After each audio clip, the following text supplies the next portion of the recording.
नमस्कार, मैं चंद्रशेखर जोशी। देवभूमि टुडे में आपका स्वागत है। लंबे समय से प्रयास लग रहे थे कि मंत्रिमंडल का उत्तराखंड में विस्तार होगा।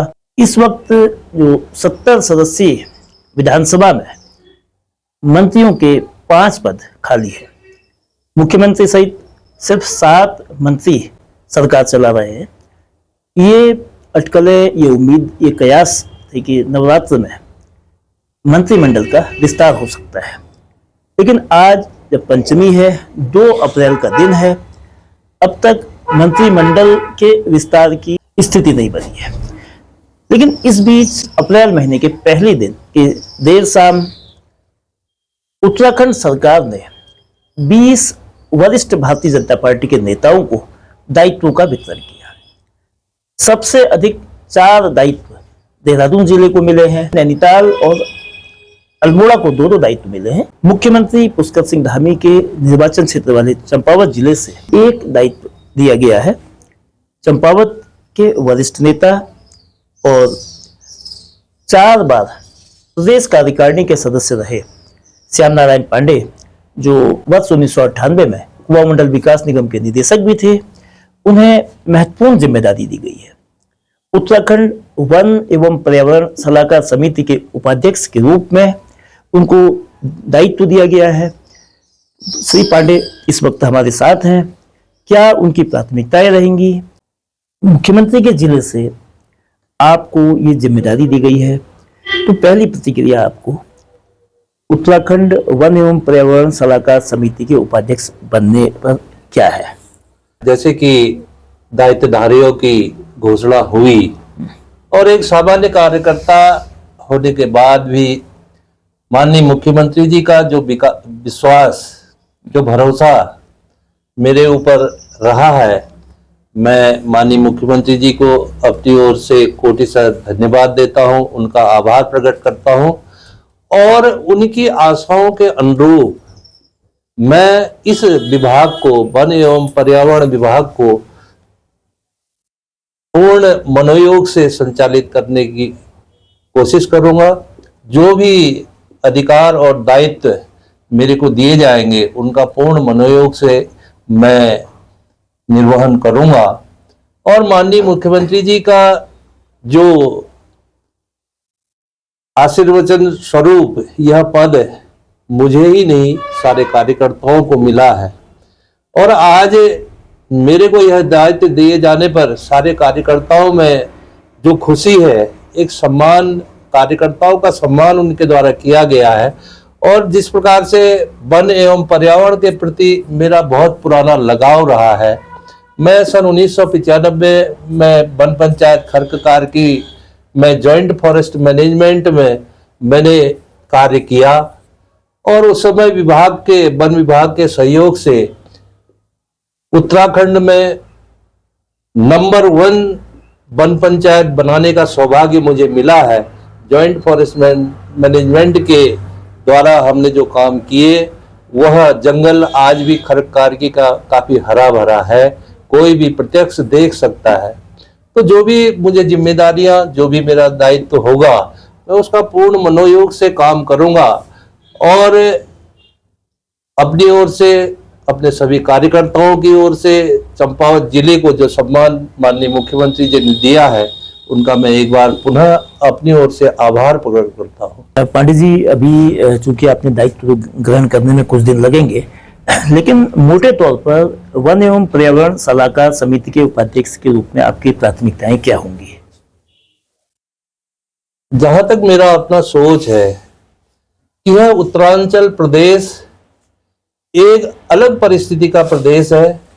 यहाँ पर हमें बांज वनों का और हरे भरे चौड़े पत्ते के वनों का संरक्षण करना होगा, ताकि हमें लोकल स्तर पर पानी की सुविधा मिले, सॉइल इरोजन न हो, जंगल नहीं होंगे तो पत्ते जो है हमारे को जो पानी का प्रवाह, बरसात का प्रभाव होता है, जो डायरेक्ट नहीं जमीन में आने से रोकते हैं, एक पत्ते से दूसरे पत्ते, तीसरे पत्ते में, जब तक जमीन में उसकी वेलिडिटी, उसका जो स्पीड हो जाती है वह बहुत कम हो जाती है और वह पूरा जमीन में एब्जॉर्ब हो जाता है और वह साल भर फिर हमको विभिन्न स्रोतों के माध्यम से पानी का डिस्चार्ज होते रहता है।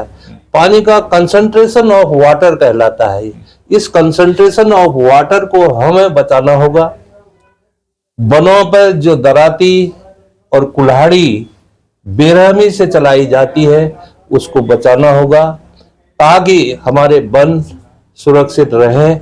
वन सुरक्षित है तो हमारा जीवन सुरक्षित है, ऐसा मेरा मानना है। पांडे जी, जो ग्लोबल वार्मिंग है वो दुनिया भर के लिए चिंता का विषय है, बड़ी वार्निंग है। केवल मैदान ही नहीं है, पहाड़ भी तप रहे हैं, पहाड़ का तापमान भी बढ़ रहा है, पहाड़ में एसी और तमाम वो चीजें जो मैदान में होती हैं वो आने लगी। तो ऐसे में पर्वतीय आबो हवा को सुरक्षित रखने के लिए छोटे छोटे क्या कदम उठाए जा सकते हैं जो आप अपने अनुभव के आधार पर नए दायित्व के साथ आगे बढ़ाएंगे? मेरा मानना है कि जहां पर भी हम वृक्षारोपण करें, केवल संख्या दिखाने के लिए वृक्षारोपण न हो। अगर हम 100 पेड़ लगाते हैं तो उसमें पेड़ों की मोर्टिलिटी कम से कम हो और उसकी देख रेख पूरी हो ताकि वह जो हमारे द्वारा वृक्षारोपण किया गया है वह सुरक्षित रहे, संरक्षित रहे। उसका संरक्षण करने की आवश्यकता है। महज खानापूर्ति कागजों में जंगल में वृक्षारोपण कर देना यह उचित नहीं है, ऐसा मेरा मानना है। एक धारणा इस तरह की भी पनप रही है कि वन विकास में अवरोध के रूप में भी सामने आ रहे हैं। तो जो विकास में और खासतौर पे जो सड़कें हैं उनको लेकर वन अनापत्ति मिलने में जो देरी होती है, क्योंकि आप चंपावत जिले से हैं तो लोगों की अपेक्षाएं वन अनापत्ति को लेकर भी अब आपसे बढ़ेगी। तो ऐसी सड़कें, खासतौर पे 2 सड़कें, जो मंच बकोड़ा की सड़क है और एक नेशनल हाईवे के वैकल्पिक सड़क के रूप में जो ड्यूरी से चलती वाली सड़क है, दोनों लंबे समय से फॉरेस्ट क्लियरेंस नहीं मिलने से लटकी है। तो ऐसे मामलों में या इस तरह के और भी जो प्रकरण आते हैं उस पर किस तरह से वनों को बचाते हुए विकास के काम हो, उसके लिए क्या होगा? जैसा कि आपने बकोड़ा ग्राम पंचायत का मामला रखा, मुझे लगता है कि वहां के लोगों के आवागमन के लिए सड़क का बनना अति आवश्यक है और हमें सोचना होगा, धरातल में जाकर के, जमीन में जाकर के देखना होगा कि हम इस जंगल को कैसे सुरक्षित रखते हुए और जितनी आवश्यकता हमको है उतना जंगल काटा जाए और बाकी शेष भूभाग को, जंगल के शेष भूभाग को कितना हमें सुरक्षित किस प्रकार से रखेंगे, यह योजना भी सड़क काटते समय ही हमको बना करके विभाग को देनी पड़ेगी। 2 सड़कें, ड्यूरी और चलथी वाली और बकोड़ा वाली, इस विधानसभा में बहुत ही आवश्यक सड़कें हैं, क्योंकि ड्यूरी से चलथी तक जब यह मुख्य मार्ग NH अवरुद्ध हो जाता है तो वह एक वैकल्पिक मार्ग होगा, लोगों को सुविधा होगी। लोगों की को सुविधा भी देनी है, जंगल भी बचाना है।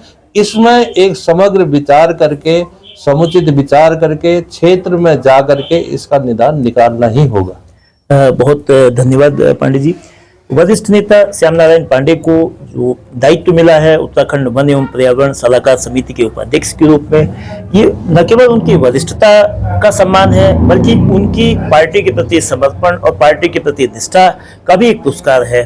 पर्यावरण को लेकर श्री पांडे लंबे समय से संजीदा रहे हैं। पवेत की वन पंचायत के जंगल को सुरक्षित रखना हो, ये उन्होंने कर दिखाया है। साथ ही जो उनके राष्ट्रीय स्वयंसेवक संघ की पृष्ठभूमि है, उनके बड़े भाई स्वर्गीय सुरेश पांडे साहब RSS के वरिष्ठ नेता थे और इमरजेंसी के दौरान उन्होंने 8 महीने जेल भी काटी थी।